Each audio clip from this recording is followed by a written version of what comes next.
One day in the early 1980s, Shigeru Miyamoto looked back and got a little nostalgic.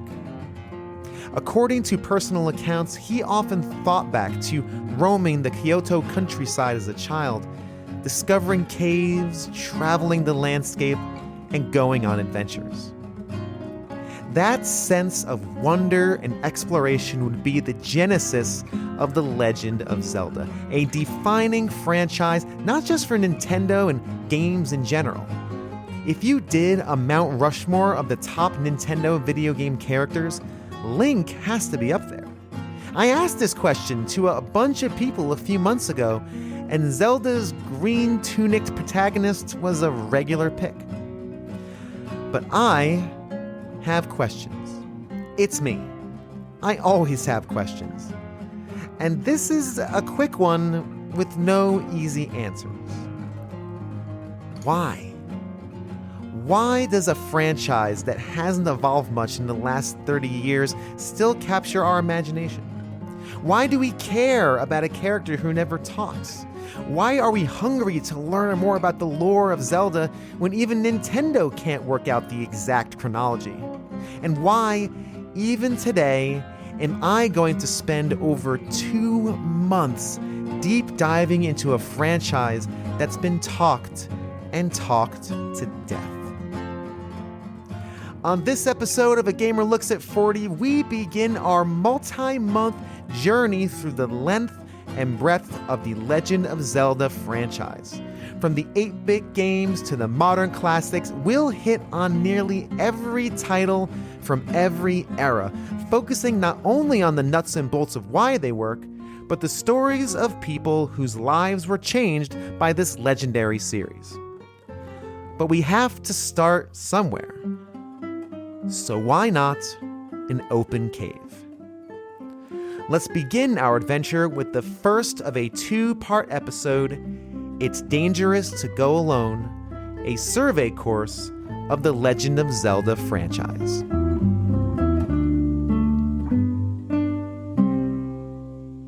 Seth Sturgill of the All N podcast. What does the Legend of Zelda as a franchise mean to you? Oh man, that's a huge question. I know. So I guess to start to answer that, I would have to sort of take you back to that first game.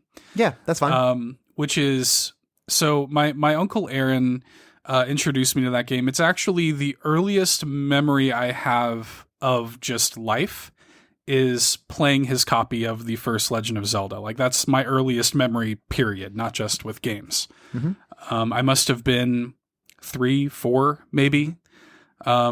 And growing up, I sort of had this relationship with my uncle of like kind of inheriting his hand-me-downs. Like when, Super Nintendo came out, I got his NES. When Game Boy Advance came out, I got his Game Boy, etc.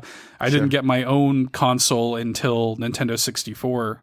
And then I kind of charted my own path. But playing that original Zelda game and then like Link to the Past and the games that followed, like I grew up really sort of scared. I was a scared kid. I was the kid who would, I never rode the roller coasters, still don't. I don't like to go in the water. I'm scared of the ocean. I don't like heights. I'm scared of heights. I've always been just kind of a scared kid. And that developed in my early life into full on like agoraphobia, and not wanting to even go outside or go to unfamiliar places. What if, if we go over to this person's house, what if they have a big dog who's going to like bite me or, whatever, any sort of irrational fear that kept me wanting to stay inside.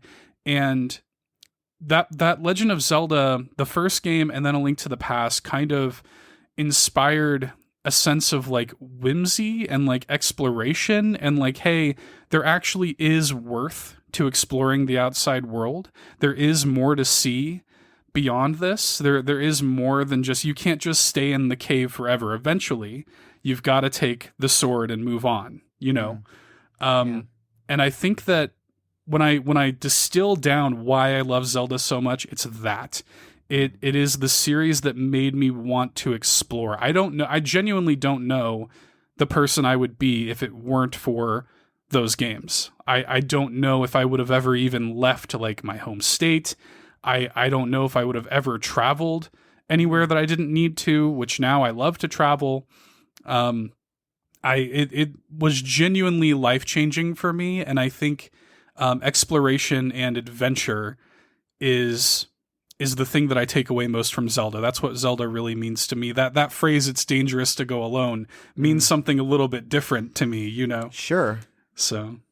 Absolutely. And I find that very interesting that, because when I ask that question, a lot of people, of course, answer it very differently depending on their circumstances, right?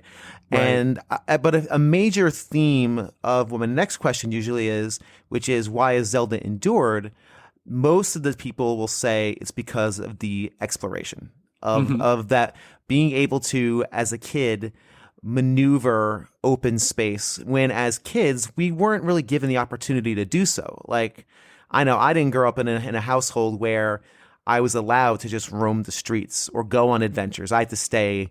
I grew up in a relatively rough area, and I was not allowed to like go 3 streets up or 3 streets down. I had to stay pretty confined. And in The Legend of Zelda, that represented that ability to explore. And it sounds like you have a very similar reaction to it. And I really think it's rather touching that you feel it pushed you out of your own personal boundaries and helped you stretch a bit.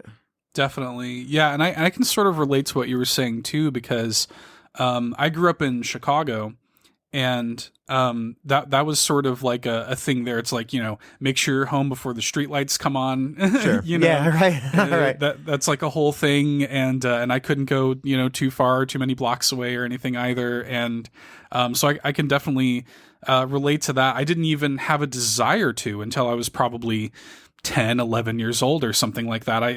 So when I kind of did come off the leash and I wanted to go outside, my parents were like, "Oh, like great, he wants to play outside. Cool, go." You know. So they were sort of like thrilled about that. And so I definitely resonate with that. But it's that notion of like, the screen keeps going. It's that notion of like you can you can just keep going in any direction, and there's something there, and it's transportative. As the series has gone on, it's taken you to new worlds and shown you things you've never seen before. I mean, there is power in that for sure. Yeah, absolutely. And when you think back to your uncle who introduced you to the game, right? And again, you said your first memory was him playing Zelda. Did that help cement a relationship with him? Totally. And like both were into games, you know, obviously he's older, so he's playing things, you know, obviously that you weren't playing, but did that help cement that relationship? Yeah, totally. Like it's interesting. So he lived, I was kind of like half raised by my grandparents in Chicago, and he lived kind of in their attic. And when he got older and he ended up joining the Marine Corps, he wound up moving away and stuff and kind of left the nest. His attic was like a treasure trove. Like it's where all the video games were. It's where all the comic books were. Nice. You know, it was all that stuff, all the toys that he had on the wall and stuff. And so definitely developed that relationship with him to the point where, like, when he came to my wedding, he gave me like a Boba Fett, you know, print and stuff. Cool. And we don't talk as often in my adulthood as we used to. But I still, every time I go up there, we definitely make a point to link up, and every now and then, you know, there'll be the occasion to, you know, chat about a video game or something like that. Or, you know, it's always been a very special relationship. It's not the kind that, you know, we're not talking daily or anything, but when we do, right. We do, you know. That's cool. And I love the fact that you've connected through the medium, right? Mm-hmm. Like that was one of the things that kind of helped cement that connection, right? And that's why that's why the show exists, because that happens all the time and no one talks about it. Honestly, right. You know, and that's why this show exists. So cool. Thank you for sharing that. That's a very touching story.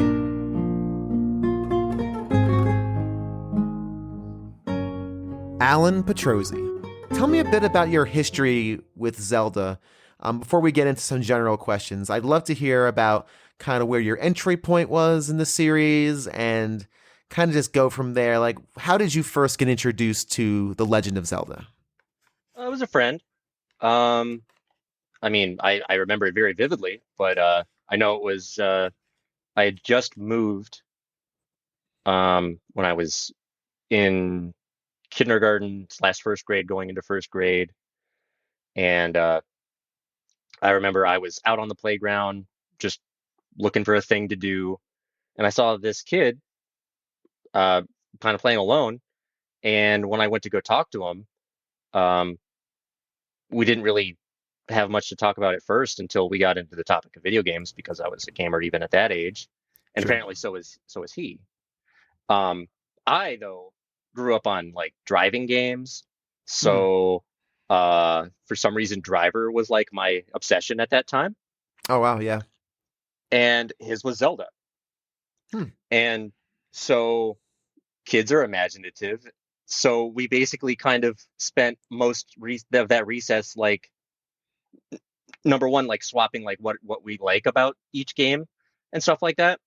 And then somehow it entered into like doing like weird fan fiction because of course, like Wow. Okay. it was awesome. That sounds From there, fantastic. yeah, it was a long lasting friendship all throughout elementary school. From there, I eventually came over to his house. He showed me Ocarina of Time, Majora's Mask, and Link to the Past because Okay. he had a Super Nintendo. Nice. And then I remember we were both excited for Wind Waker, like super excited for Wind Yeah. Waker. Really? And Okay. that was like a huge bonding like moment to play that together with the Tingle Tuner and doing the bombs and all that. It was a good time. And that was where I fell in love with it when I finally got my own copy of Ocarina of Time, and it's all uphill from there. And it's off to the races. It's interesting that I would love to either see or even, I know obviously you weren't writing it, but that fan fiction of Driver meets meets Zelda. That's so interesting. What a cool intersection. Just because you guys were friends and kids have imaginations, like you said, that sounds really, really fun. I don't remember any of it. It's probably really cringe, and I It and I probably probably is. cringed it away. Time has washed away those memories. Well, I don't know. I find that kind of stuff a little, yeah, it's cringe, but also in a charming way. I think that's a cool kid memory, right? Like, Nothing's yeah, cringe when you're 7, right?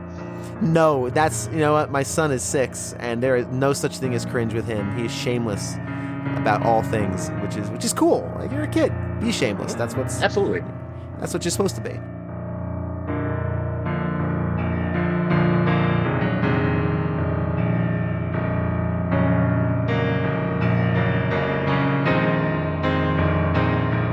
Everyone has a story about The Legend of Zelda. Whether it's silly or profound, fun or emotional, or just simple and straightforward. If you're listening to this episode, and you're going to be listening to the balance, the Legend of Zelda franchise has shaped you in ways you probably aren't even aware of. But the only way this series could do that, the only way this franchise could really get its hooks into so many different people, is if it endured. If it didn't end after 1, 2, 3, 5, or even 10 games, over 35 years of consistent quality has led us to the point where The Legend of Zelda isn't just another franchise, it's an icon. Next up to share their opinions on why Zelda has endured over the years is Andrew Craig, Games with Coffee, Dan from the Retro Logic podcast, and then finally Seth Sturgill returns to provide more insight on this really important question. Why do you think it's endured over all this time? I think it's endured because it's kind of a safety blanket for people to a certain degree. I mean, when you step into a Zelda game, you know exactly what you're walking into. And there's always going to be some slight modifications on that formula, whether it be the tools that you're using or some sort of mechanic like there was in Majora's Mask. Mm-hmm. But with Zelda, you always sort of know what you're getting. That's interesting. And do you like that about Zelda? Or do you, I'm sure you appreciate it, but or do you prefer kind of when the series goes a little left of center or very left of center like Breath of the Wild? I don't think anything in the series has gone that outside the norm, but no, but where do you fall on that? I always appreciate when they do go really out there with stuff like Majora's Mask or Link's Awakening, or Breath of the Wild, specifically because I always know that it's not going to veer too far off the course. It's always going to have a certain amount of safety and comfortability in it. Mm-hmm. Even with something like Breath of the Wild, where they introduced entirely different mechanics, an entirely different structure, and an entirely different weapon system, you still know that there are going to be core tenets that stay strong within that. Yeah, and I think that does make sense. There's always a root somewhere, right? Yeah, I guess that's kind of where, yeah. I mean, it's the same thing with Mario. It's the same thing with Kirby. You always know with Nintendo franchises that it's going to be grounded in something that you're familiar with and you love. And Zelda, I think, is really where that started, because I feel like right after Zelda 2, it sort of locked into what it has been ever since. Yeah, I think Zelda 2, and maybe other than Breath of the Wild, Zelda 2 might be one of the biggest departures, because that was an era when that was okay. Like, there was really no stigma attached to your... Yeah, there was no pathway for how to do a sequel. Right, yeah. A sequel would just be another experience that doesn't have to be connected. And again, a lot of games at the time, Mario 2, Castlevania, et cetera, et cetera. So I think that makes a lot of sense as far as the longevity of the series. I think it really is comfort food. I think that's a very apt way of putting it, because, like you said, there is a lot of that DNA in each title.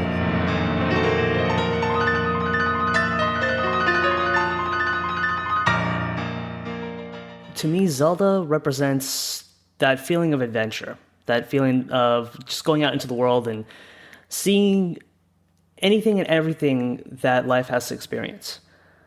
When you think of Zelda, you're not just a guy swinging a sword. You're a guy rooting around caves and ancient structures, looking for treasures, or solving complex and difficult puzzles to obtain special items that will help you in your quest to defeat the forces of evil.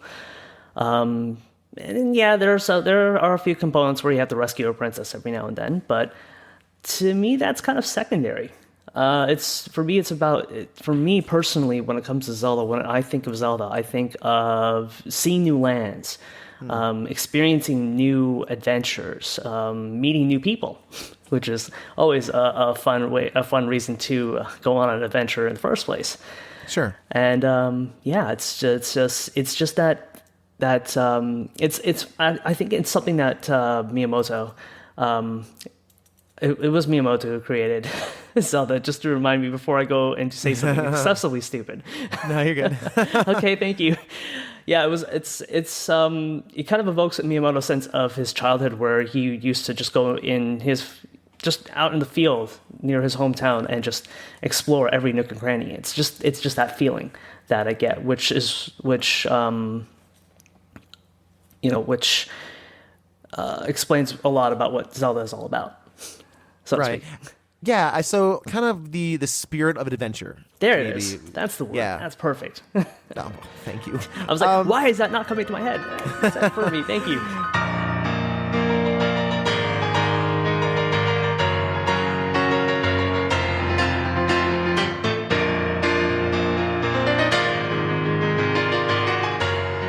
I think that it definitely has sort of a lineage of reinventing itself, or at least being on the cutting edge of gameplay. Like it in 3 separate times throughout Zelda's lifespan, it has sort of become the game you compare with other games, right? So like it launched with Legend of Zelda. Here's a huge open world, go wherever you want, tons of secrets, really good combat for the day, just like, and then after that, there were Zelda clone after Zelda clone after Zelda clone. Right. And and then it did it again for Ocarina of Time. And now every 3D action game since Ocarina of Time, including other Zelda games, are basically following that formula. And then it did it again for Breath of the Wild, where it was like, oh, this is an open world. This is like literally go do whatever you want. So your contention is it's the innovation that keeps it going. Yeah, and I think it's reached a point now, and probably it reached this point a while ago, where if you put the word Zelda on something, it's going to sell. And we've seen that happen with some of the lesser quality titles in the series. Not going to name any names, but I'm sure you know what I'm talking about. I think so. But they still sell, and they're still the characters at this point are iconic and very well loved by millions and millions of people. So I don't think that it just kind of has reached levels of being famous and popular where it's not going away now. But in its inception, the kind of continual reinvention and very immersive storytelling set it apart, and now it sort of is famous because it's famous. Right, and it's also he's a great mascot, right? It's one of the tentpole Nintendo characters. I think everyone would agree with that. It's a system seller. Like you totally launch a system with Zelda, and it's gonna sell 100 million copies of that system. Like that's totally. That's what Zelda does. Same level as Mario, right? You launch a system with a Mario game, it's going to do well. Same thing with the Zelda. It's the killer app, is what it is. Yeah.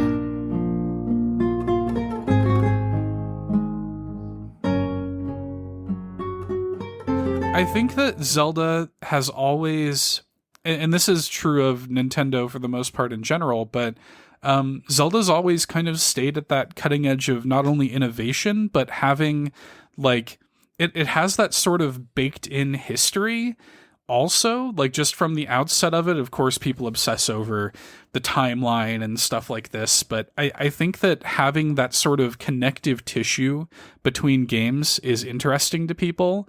And it's sort of like you feel a connection. You kind of want to see what this game's version of that thing is. I want to see what this Link is like. I want to see what that Zelda is like, that Ganon is like, I think that's a part of it. I think that also this a simple answer may be the best one, but just like the quality of it, there may not be a more consistently good video game series. Like I would argue, like I'm the guy that even likes Triforce Heroes. Like I literally, I like them all. I've never played a bad Zelda game. The Philips CDI games, I know, notwithstanding, but sure.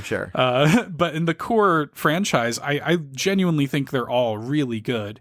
And so I think that's got a lot to do with it. A lot of people growing up with the franchise, just like, the music is so, it's burned into our brains, things like Epona's song and Kakariko Village and the theme, of course, the overworld theme. This stuff is, I will never forget that stuff as long as I live. And so you have not only a baked-in history in the fiction of the games, but you develop a history with the series as a human, as a person. And I think that resonates a lot as well.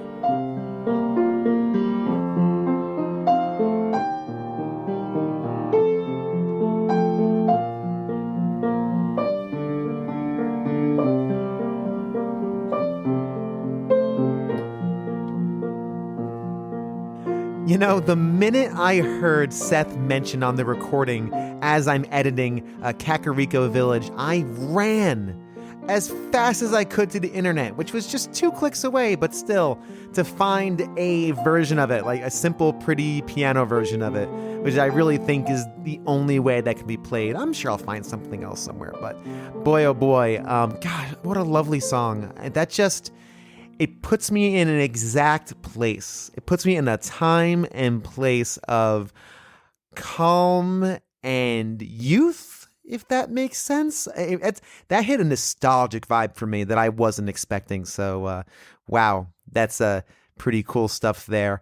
What's equally cool, I hope, are the opinions of my next pair of guests, continuing to talk about Zelda Enduring. We have Donnie and Blue from the Gamers Week podcast, and then Greg Sewart of Player One podcast and the Generation 16 series of YouTube videos, talking about why this franchise is still around over 35 years later. Man, you're going to start with me? Yep. You're the first one in the list. That's how I'm gonna roll with this. Wah, wah. I think it started with the first game, of course. It offered a sense of exploration and adventure that wasn't really available anywhere else. I mean, I know there were all kinds of adventure games on the Atari and stuff like that, but I think Zelda took it to a whole new level with the size of the map, with the different items and different things you could do, all the different enemies, and the number of secrets that you could uncover.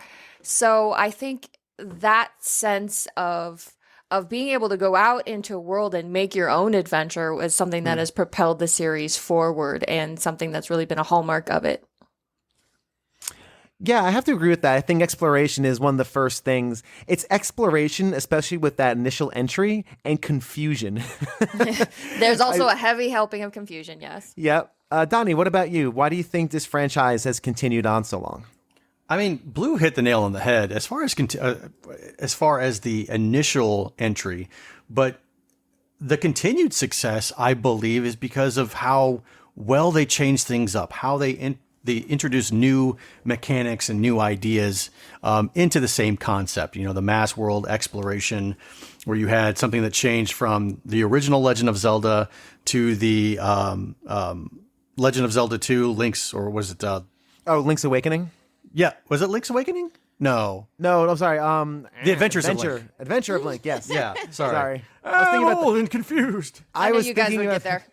I was thinking about and watch how Blue just lets us flounder completely. She's like, I know the answer to this question. I was thinking about the good game. No, just kidding. I mean, you're not wrong.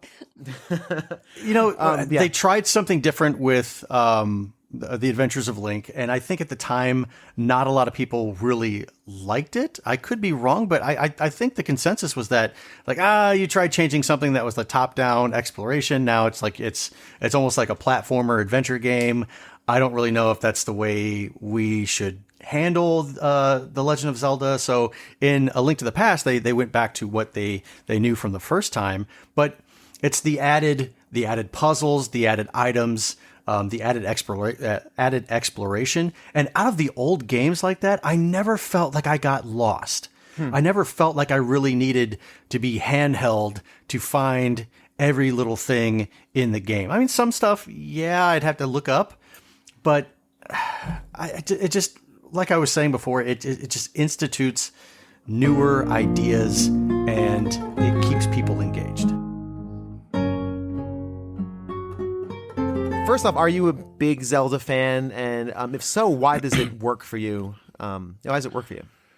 I am, but I think it's more of a legacy thing for me.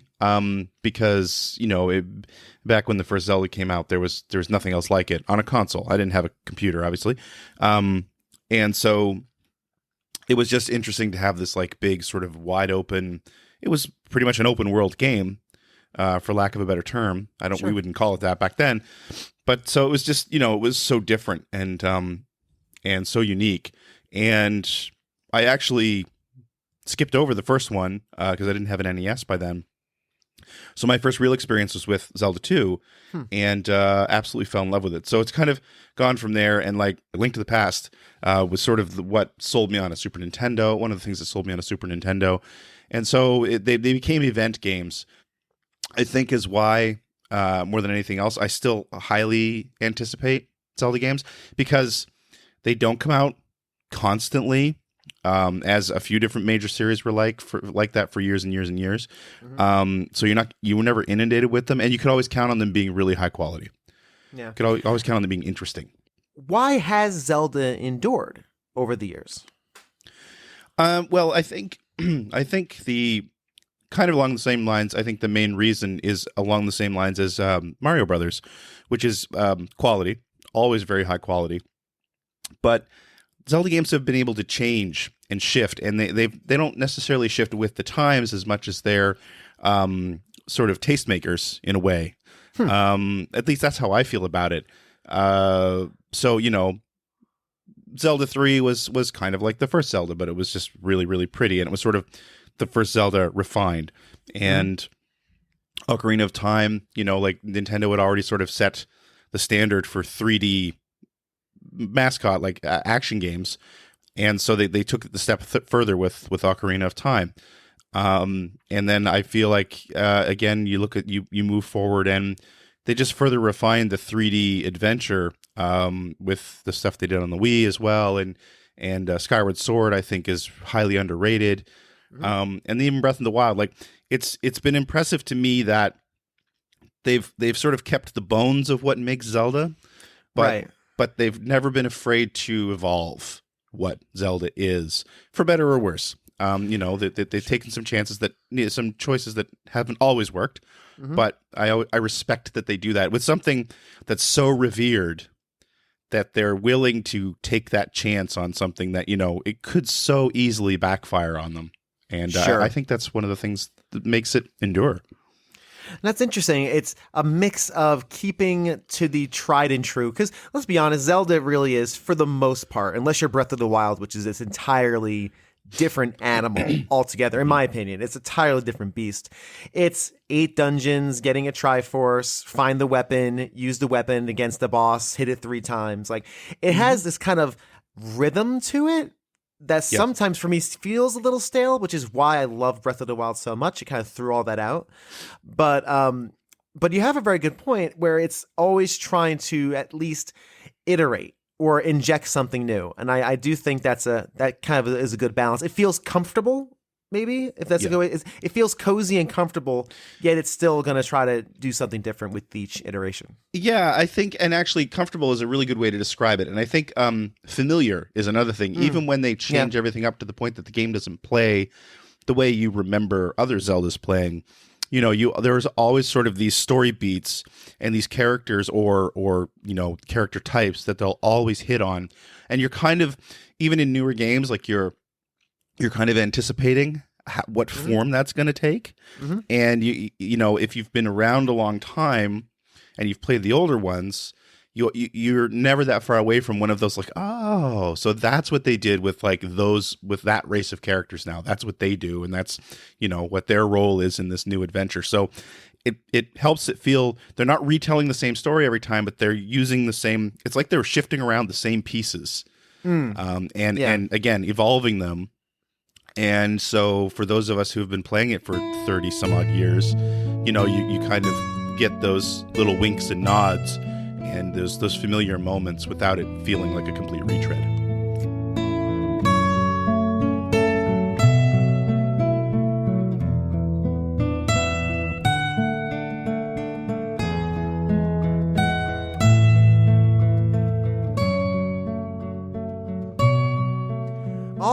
All right, you got me. I had to do it. I had to find that guitar version of Kakariko Village. It just had to happen.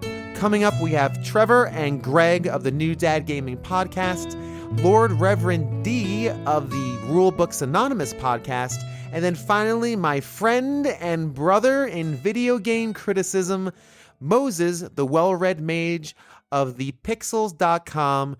We talk about why this game and this franchise continues to stand the test of time. It's classic on, I think, on a couple points. Like, it's classic from the formula itself, like perfectly Shakespearean. Boy, like unwanted, finds power, finds the will, finds the confidence. You know, classic hero's journey, has to go save a damsel. Super old stuff, super tried and true, excellent. Mixed into that, I think, is a classic great gaming tropes. So find the bits, find the curmudgeon, like find the next little thing. It's got elements in it. So this is the fire one, this is the water one, this is the wind one.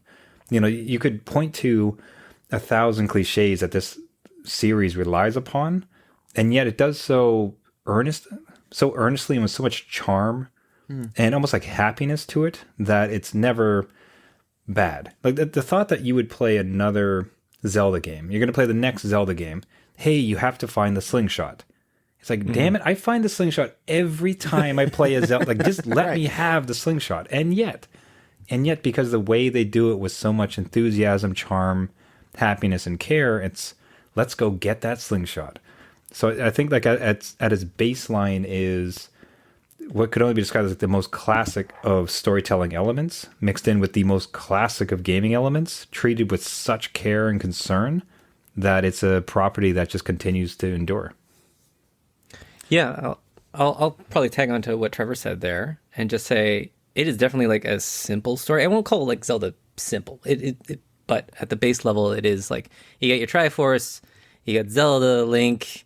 There's a Master Sword in there, and you're gonna go and fight Ganon. Like, like generally, like that's the layout of whatever you have to do, and you have to collect the tools like multiple times across, multiple games. So the story is like kind of out of the way. I won't say like you're not interested in it. It's just like it's there. It's a good foundation, but like it's such an accessible game. Just it's very like it's got simple mechanics to it, but it's kind of layered, right? So every tool you find kind of works on top of some other puzzle that you're going to run into, and you can be stumped along the way, but it kind of guides you into that world where it's there's light action, but then puzzle solving. But it's not like I don't know, it's not so complicated that you're going to get frustrated and just quit.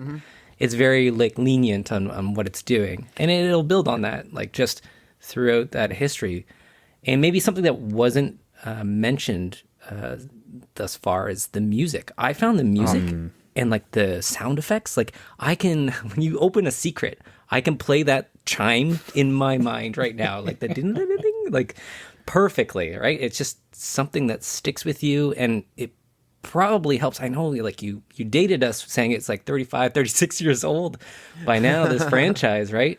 Right. But it's like, we learned all this when we were kids, like young, impressionable kids, and we grew up on this stuff. We talked about it with our friends, and it was just like part of our life. Riding bikes, talking Zelda, right? Like that was it, and it kind of sticks with you as you move through on life, and then introduce it into your own kids, right? You're starting to train those next Zelda fans, and get them going. So and it's funny you mentioned that jingle when you find an item. My son has been doing that banana every time he finds like a lost dinosaur, because that was like that was my little like hooray, you found a thing, because who's more cheery than Link when he finds a rupee? Banana. Yeah. So you're right, it is kind of timeless. I think a lot of it has to do with the exploration of the maps that you can do, as well as the iconic and really interesting weapons that you can get from the different dungeons, because it adds a new dynamic to the gameplay, and you unlock different sections of the map as you're going along, so it feels like there's constant progression. So you feel that sense of maybe adventure or the exploration kind of ties into that. Yeah, because a lot of games try to do the same thing. Adventure games now, and even we were talking about Final Fantasy. Final Fantasy, obviously huge world to explore.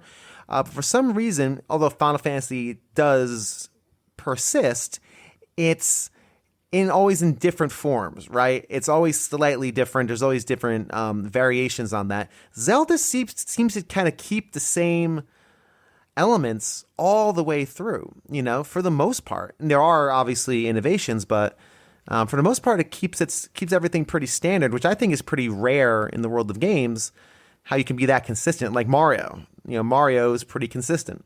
Yep. Yeah. So your feeling as why it's as consistent is because people like the exploration, or why? Yeah. Honestly, I think a lot of it is just the whole "it ain't broke, don't fix it" kind of mentality. Yeah. As I'm way old school. I played the original Zelda back on the original NES. I think I have a copy of it somewhere in my office as I'm looking around at the mess that I'm surrounded by. But they've got a great formula for it. You can just go in, you can explore. It's not overly complex with a story, although in later iterations you do get more of a narrative. But for the most part, it seems like they found what worked for them, and they figured, why change it? Yeah. To moving forward, we talked a lot about lore and character, and we did touch on why this series endures, and especially in your opinion, from your own personal perspective. But overall, again, 36 years. I don't know. Can I say hundred? Can't say hundreds. I don't think, but dozens and dozens of releases on every system imaginable in the Nintendo library. What's the one thing you think, the thread that has allowed Zelda to just endure over those years? What's that one thing that, if you could draw like a line through all the Zelda games, this is the clothesline from which all these games are really hanging? Gosh, that is a heck of a question. I don't make it easy. No, I'm not going to make hard. it easy. Gosh, darn it. It's late. You want to make me think at this time of night? You got a broken toe. Yeah, You're gosh. just like in I was in agony. a car accident. I had to wheel myself into my own game room. That's an interesting question. I think I would like to come at thinking about that from the perspective of what we mentioned earlier, that there are so many Zelda ripoffs. Well, not ripoffs, clones, knockoffs, homages, inspired games. And the question would be why?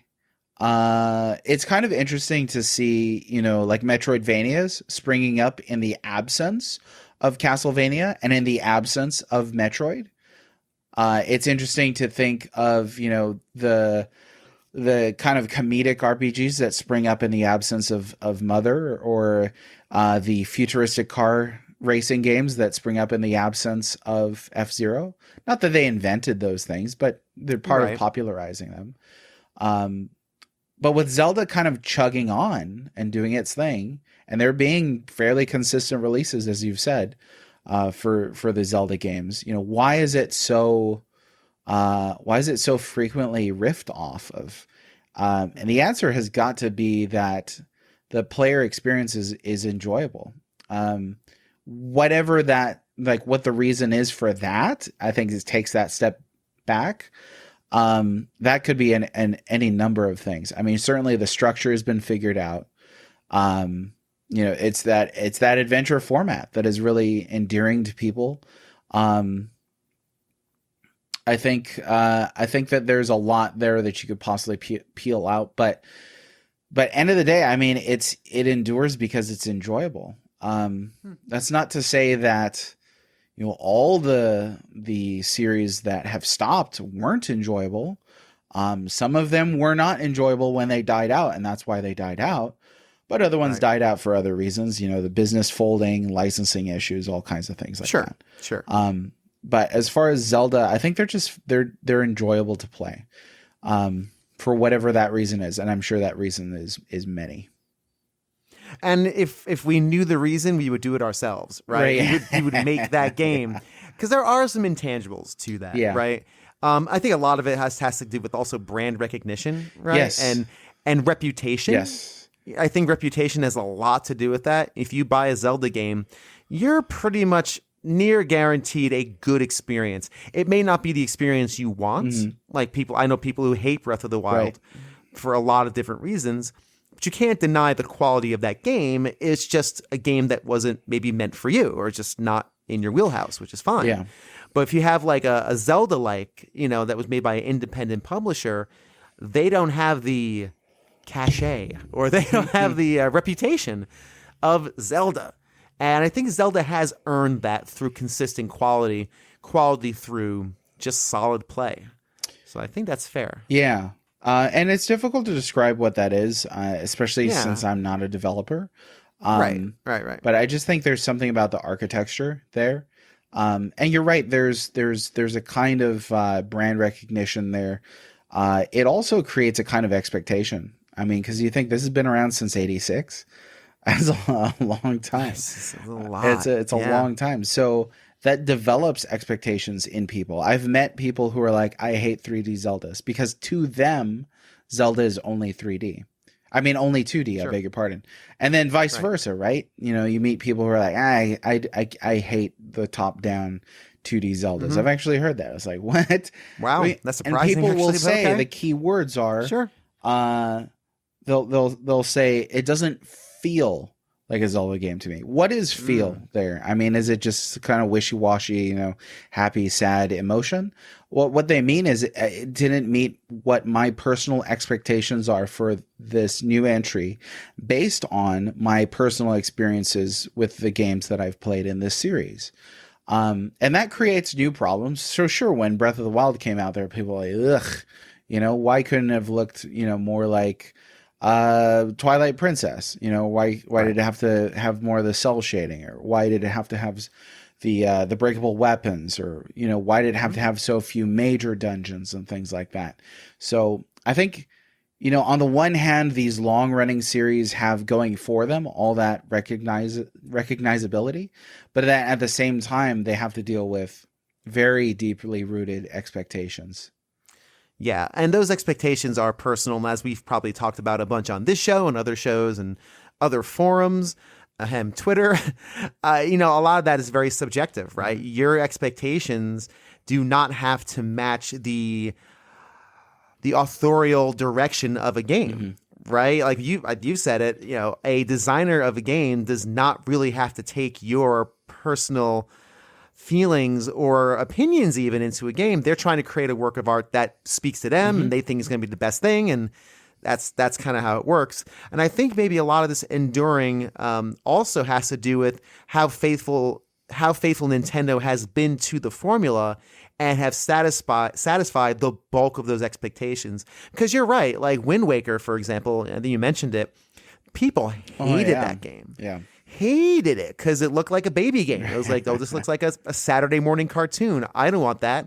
I'm edgy 24-year-old, right? Like I want grown-up Zelda and XYZ, and now it's a beloved game. Like it's, most people will say a top 5 in that series. So I think those expectations are a big part of it. But I do think also Nintendo does a very good job of keeping the brand consistent. And again, if you like Zelda, you're most likely going to like an entry. And even if you don't like it, looked at objectively, you're going to say, well, it's not for me, but I can see why people would enjoy this. And that's rare. Yeah. For 30-something years. I don't know how many franchises can say over their lifespan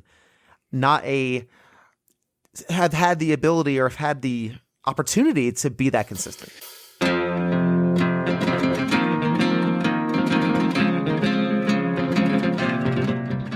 Whenever I'm thinking about who I'd want by my side, thick or thin, there's a few people that come to mind. My brother, Joey, my brother-in-law, my wife and kids, certain other people in my life, and my wonderful patrons. I mean, I know they'll be there through thick and thin, through stones and rocks and arrows being slung at our heads from multiple directions. I'm very, very, very blessed and very, very thankful. These 6 people are by my side.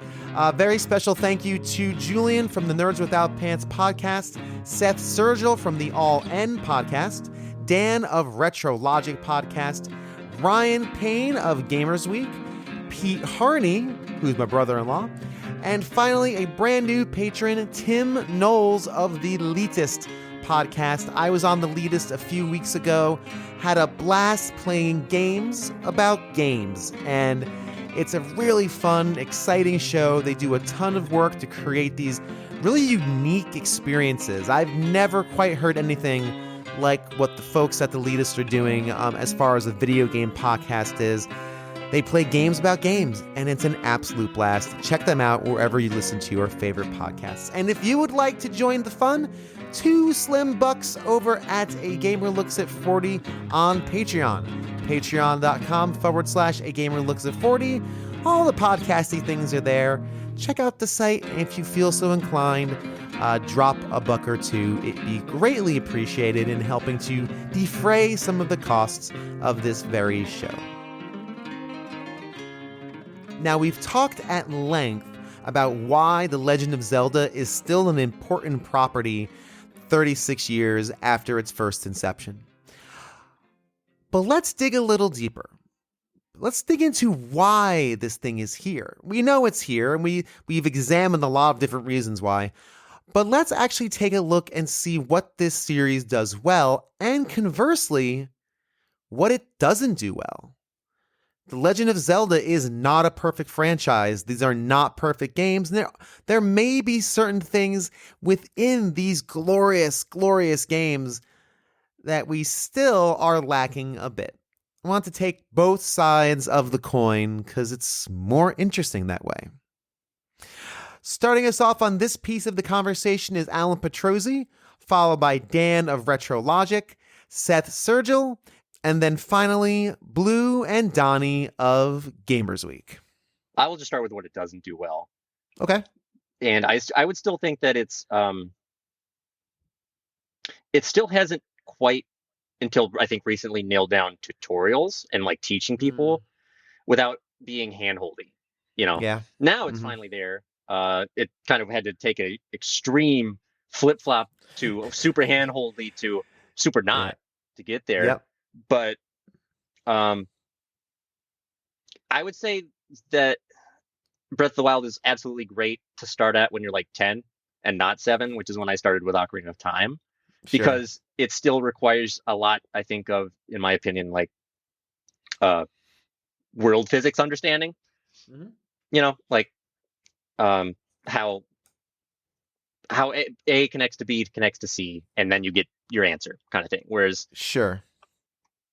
I would say where Skyward Sword was like, here's the choo-choo train, we're gonna come in and you're gonna open your mouth and take this content, here's how you do it.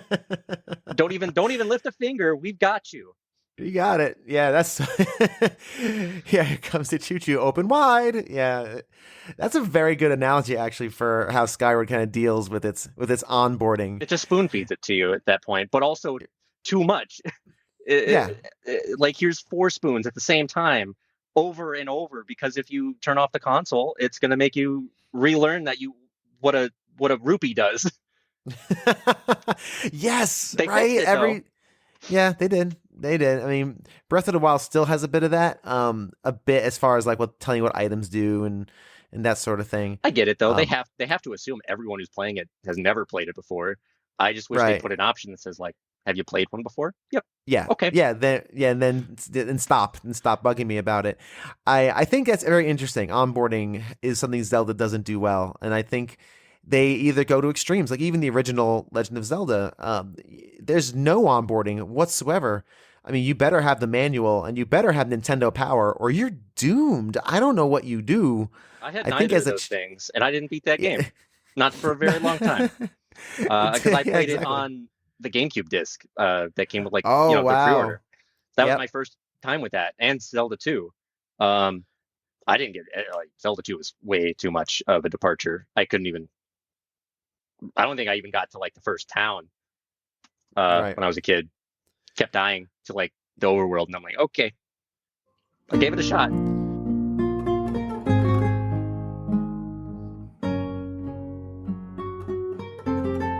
What would you say Zelda does well, and what doesn't it do well as a franchise? I think that's hard to say with all these different games, but maybe like an overarching, Okay, so what does Zelda do well? What does it not do well? I think overall, from game to game, Zelda does atmosphere very, very well. It tells a story without telling a story. Most of the worlds that you would encounter in a Zelda game are lived in, and you can kind of get a sense of what's going on in a village and the vibe of the place just from entering it and looking around. The music also just always top notch, always setting a tone. So I think setting a tone for a game is something that Zelda is a masterclass in pretty much every game. Some stories are better than others, but at the very least, you're being told a story through atmosphere in Zelda very, very well. Yeah. That I think permeates through pretty much every Zelda game. That's kind of a staple of the series. That makes a lot of sense. Yeah. I agree with that because there's always a very good sense of place in Zelda. Like you always kind of know where you're at, and the temperature of the area you're in. It does environments pretty well too, even though again dungeons can be. I think Zelda dungeons vary in quality. Honestly, I think they're at their best when they're tricky enough to make you think, but not overly tricky where it's redundant, confusing and mind numbing. And I think Zelda dungeons often trail into that direction. But when they sing great. We've been talking a lot about what Zelda does well without being too negative, in more of a critique sort of way. What doesn't Zelda as a franchise do well? Where do you think it kind of like falls short a bit?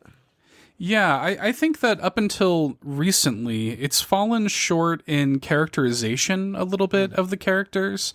I think that there's a great deal of personality in the characters, even from the early days of Zelda, but you don't often get a lot of real characterization. I would say that maybe Wind Waker is maybe the first real example of true characterization, and like Skyward Sword, which for my money has got the best characterization of the characters in the Zelda series even today.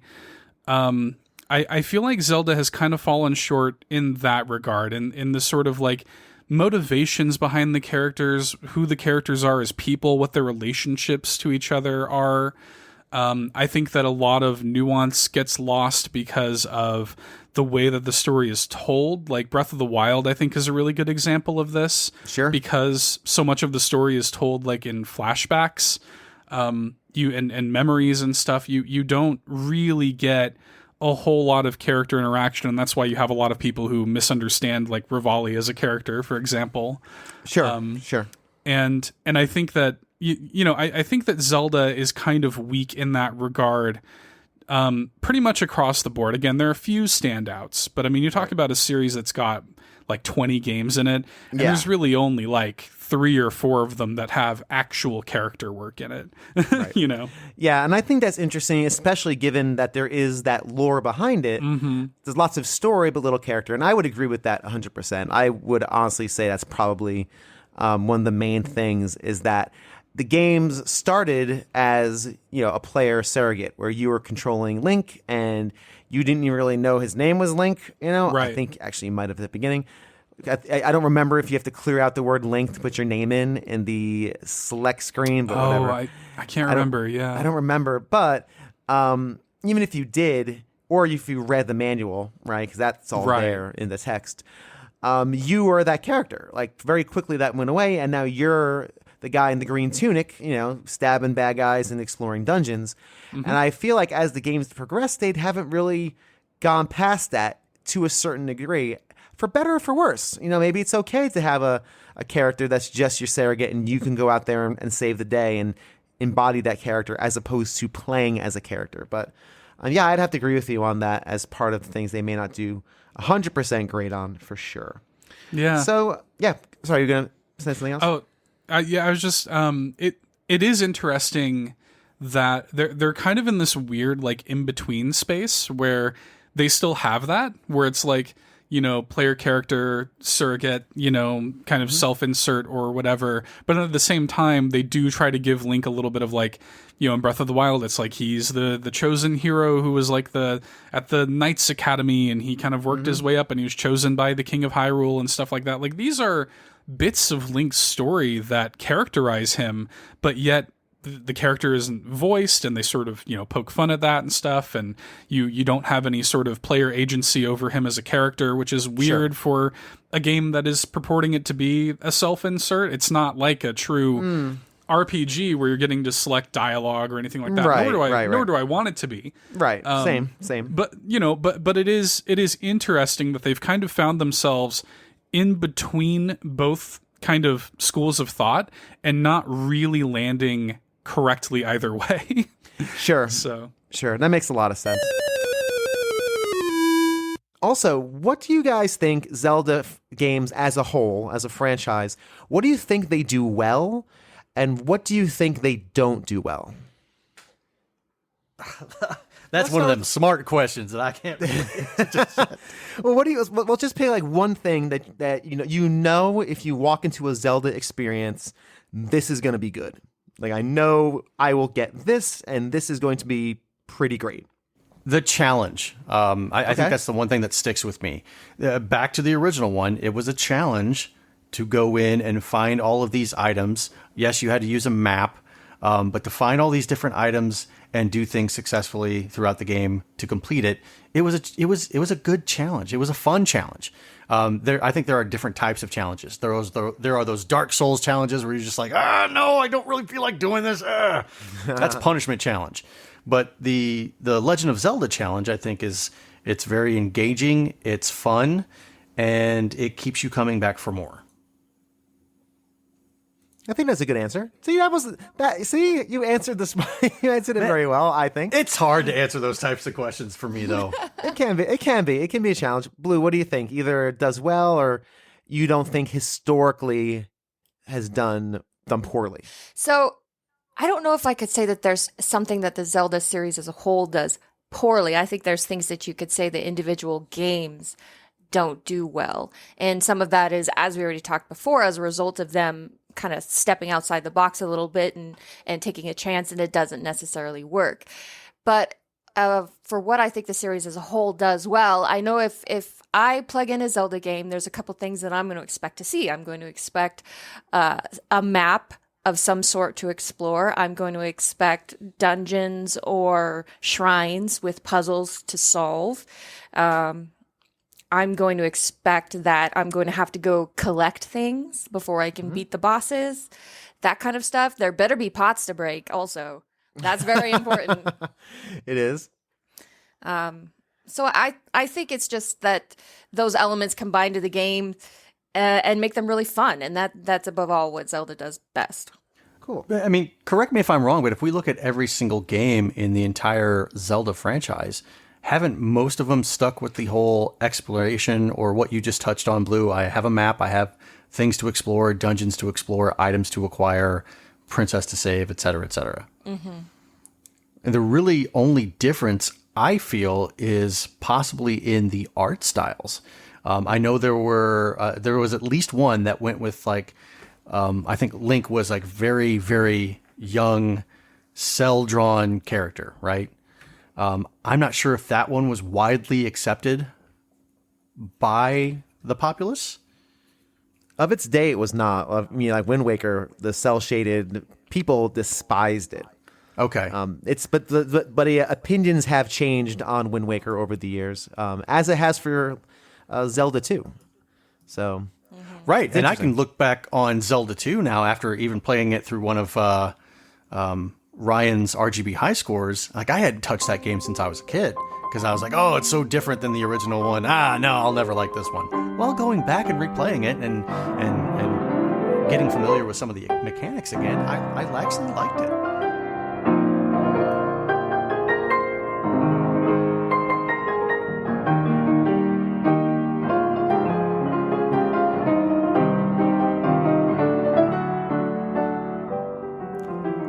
And before we close this chapter of part 1 of our survey course through the Legend of Zelda franchise, Greg Sewart of the Player One podcast and Generation 16 series of YouTube videos, Trevor and Greg of the New Day Gaming podcast, and then finally Moses, my brother in video game criticism, all lend their opinions and insights into this final question: what does Zelda do well, and what does it not do well? Let's listen in. Now, with the first Zelda, it did establish a lot of the tropes and the elements that we would have in Zelda, till today, really. I mean, again, until Breath of the Wild, with Triforce and 8 dungeons and everything else. What do you think? Even just expand it to Zelda as a franchise, or even to Zelda 1, what do you think it does well, and what do you think that Zelda games just don't do well? I'm kind of going back a little bit to maybe Zelda as a entity, as a franchise. I mean, as much as I just complained about it, that sense of exploration is what Zelda's always been good at. It's what it popularized, and through the series, as they refined it, they got good at kind of what I was saying, where you kind of know what you need to do next based on, you got the boomerang or you got the hook shot or you got, whatever item you got. It's weird where it went from supremely open world down to we're going to sort of make this a little more linear, even though you're still allowed to explore. And they kind of perfected that, and then they went back to, especially with Breath of the Wild, just a big open world again. Right. But it's a sense of exploration and the sense of wonder at that. I think is still the series' strongest suit. And also, I guess, being very deliberate when it comes to the different items that you can get. Everything has a very specific purpose. It's very obvious what you need to do with everything, and that's kind of nice. There's not a lot of guesswork involved, which I think I kind of like. Sure. I'm not sure what it doesn't do well, though. Yeah, that's all right. It's more of kind of like I would say, as far as weapons go, that's a really good little bit of mini segue. I've always liked how Zelda, for the most part, and this is me just kind of thinking more about the 8-bit ones at least, but the weapons always seem to be multitaskers, where they would not just be a weapon, but they could also be a key. A boomerang can stun an enemy or can hit a button from far away. A button or something. Right, exactly. Yep. Or the candle will illuminate a room, but it'll also burn down a bush, and it'll also kill some small enemies, right? I really appreciate how Zelda does that. I've always liked that. Yeah, me too. And it's funny that when you put it in those terms, it reminds me of, I think we've talked about this before on other episodes, about my problem with Metroid Dread, where they kind of got away from that, where items did just become keys. But you're right. They in Zelda, they've always had a really good job of, this is a key, but it's also very useful and utilitarian for the most part. I think there's still been a couple of items throughout the years in different Zelda games where it's like it has one use, and that's it. And once you've done that, you don't need it again. But for the most part, that doesn't happen. So yeah, and it's also too. It's not just it's an optional key, or the secondary uses are usually pretty optional. The problem with Dread was the secondary options were required to get through doors and get through different passageways. Like you were required to use those, which isn't as fun as, hey, this candle, illuminates this. Ooh, it also burns down a bush. That makes logical sense. Oh, cool. Okay, let's try that. Or the whistle will warp me to a fairy, I think it was, right? The whistle outside will also kill certain enemies, right? Yeah. So it's always been good about that. Laying into let the weapons do a lot of different.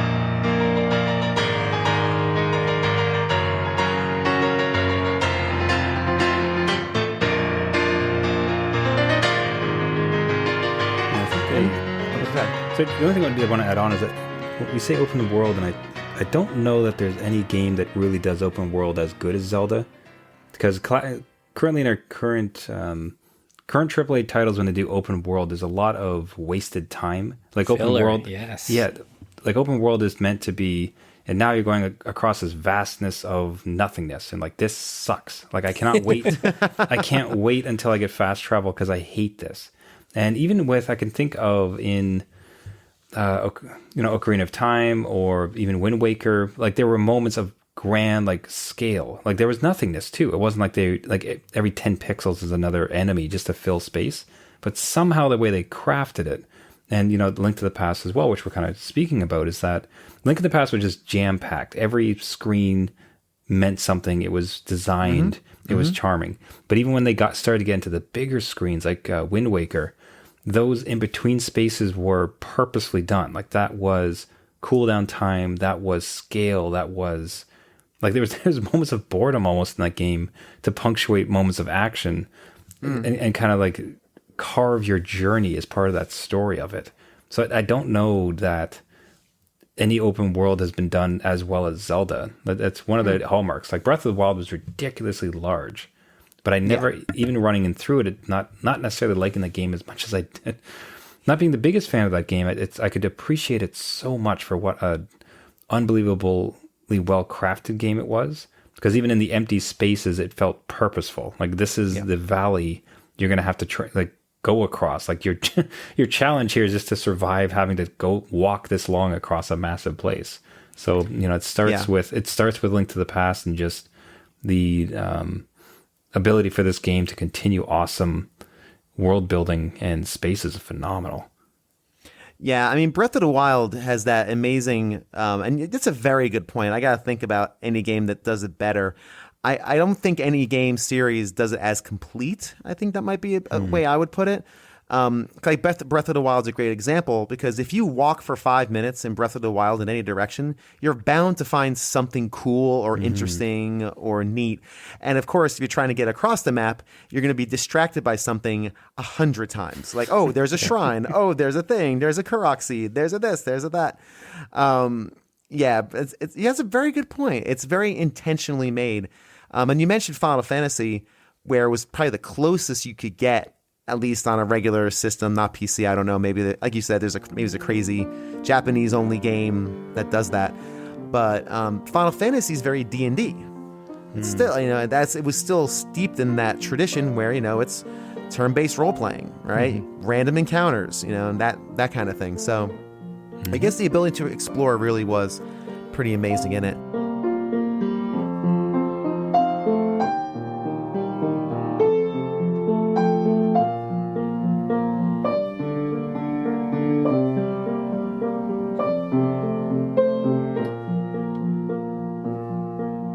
Have to. I can't, because I love that game so much, and anyway. But I think back to Zelda. Another thing I think Zelda as a series generally does very well, and this actually leads into a question: what does Zelda do well, and what does it not do well?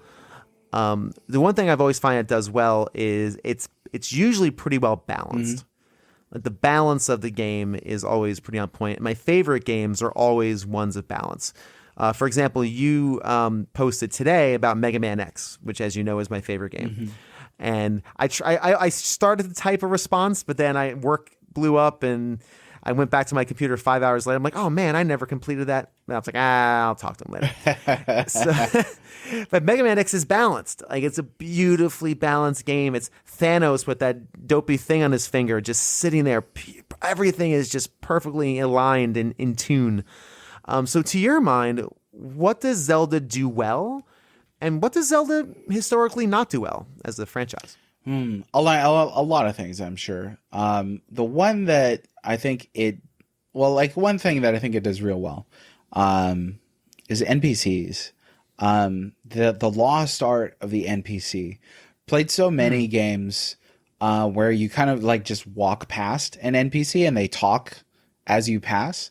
And then if you pass them again, they just shout out the same thing. Or you'll talk to an NPC and they don't shut up. It's just an endless prattle of Shakespearean dialogue that's super cumbersome, and all they want you to do is go get like a flower from the forest for 10 gil. Or NPCs will kind of just be faceless, potato heads that don't look like anything, don't have any personality, just relay information and world building. Right. But in Zelda, you have really quirky NPCs. I think since since Ocarina of Time, but I think even since Link's Awakening.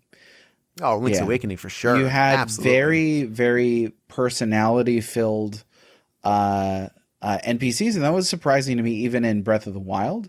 Like, I always remember that lady that just freaked out about you stepping on the flowers. Doesn't really matter in the grand scheme of things in the universe of that game, but that's memorable. That's character.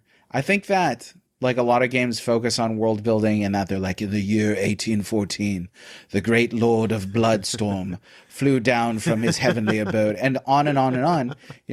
Sure, that's world building. It's also exposition. Instead, just show us what the characters, what the people who inhabit this world are like. Are they obsessive compulsive? Are they like playing at Elden Ring, for instance? Elden Ring does not exposit very often to you. But it has very, I think, pretty personality-driven NPCs. There's some very memorable NPCs that, again, they're all kind of, morose and dour, but they're all strange. They're all, not all of them, but many of them are strange and interesting, and they have interesting armor and personas and obsessions and darknesses about them. Which is coincidental because when I played Elden Ring, I was like, Elden Ring is The Legend of Zelda 1 with the Adventure of Link's combat. It's like you said it. You did say it. And again, I think I don't think there was a row about that. No, but it was an interesting point. Yeah. It's interesting you mentioned that. I think the flavor is what kind of what you're saying there. All that little, again, texture. Yeah. I'm still going to go back to that term. I think some Zelda games do it better than others. I think Breath of the Wild does it pretty well. I think Link's Awakening absolutely does it well, does it beautifully. It's one of my favorites of the entire franchise. But I think that's interesting. And what do you think Zelda historically just hasn't done that great? Yeah, one more thing popped in my head and real short as far as what does great is looking at this list of games. Like, there's not pinball. There's not like a random like shooter. There's not like a racing game or anything like. Not that those things are bad, but there was a bow training that's simulator right for Wii. But you are right. You're allowed a mulligan. And that would probably be the bad one, right? Sure, maybe. So long a time with so many titles, it's like Zelda really stuck to what it is. It's like, we're going to do the adventure genre and that's fine. Some RPG mechanics here and there with like the Adventure of Link, but it knew its identity. And then as far as what it does not do good, I think it doesn't do drama good at all. I think it does story well. But I don't think it does drama well. I think it falls back on very cliche and tropey kind of fantasy things, or it'll fall back on just kind of mystical mumbo jumbo. But in thinking about like drama, like maybe like Majora's Mask kind of has a kind of tragedy to it. Sure. Yep. For sure. And but a lot of that is kind of either backloaded or behind the scenes or, sets up the premise of the game itself. So, I mean, you could say Zelda, doesn't mean to do drama. And I think that's fair. But if you were to come to Zelda looking for, your broad, sweeping epic stories, where characters are experiencing all these emotions and going through all these changes, and there's all this character development. Remember, I mean, Link is you, so yeah. There's no real capacity for Link as a player avatar to kind of grow and mature and do all these things. Like, sure, he learns things over the course of the game as you learn, but a lot of that is just revealing kind of the world to you and the plot to you. So I think, yeah, if you're like coming off of Final Fantasy VII and you're like, I want to play something from around that era, you play Ocarina of Time. Yeah, like Ocarina of Time has a story. I just don't know that it really has the same type of drama. And I think Nintendo and the developers really focus on world, which would lend to your thoughts on NPCs as opposed to that story. So I guess while the undercurrent of lore is kind of there, you're right. Zelda doesn't do drama because the only drama you really could have would be between other characters. And unless you really take time to invest in those characters, it's just never going to ring well. It's just going to kind of be kind of hollow and just there. So it might be intentional while they kind of stay away from quote unquote real drama. Yeah, because I think, like you said, it's a player avatar. You're going to feel differently about these situations than somebody else, and you can't account for everything. Absolutely. Unless you boil it down to the very, very basics, which isn't good drama to begin with. Yeah, I think that's interesting. Those are really good points. I like it.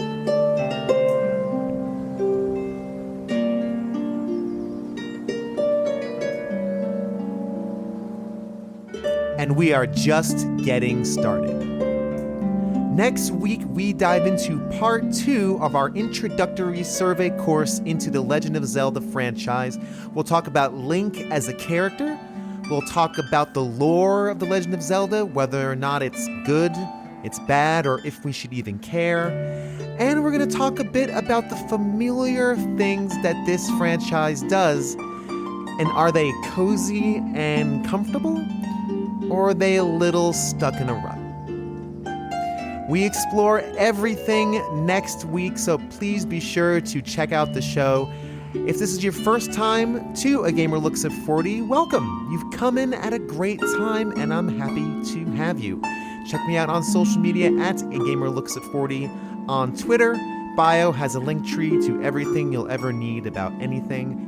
And I highly encourage you to check out the work of the artists whose music was used in today's episode.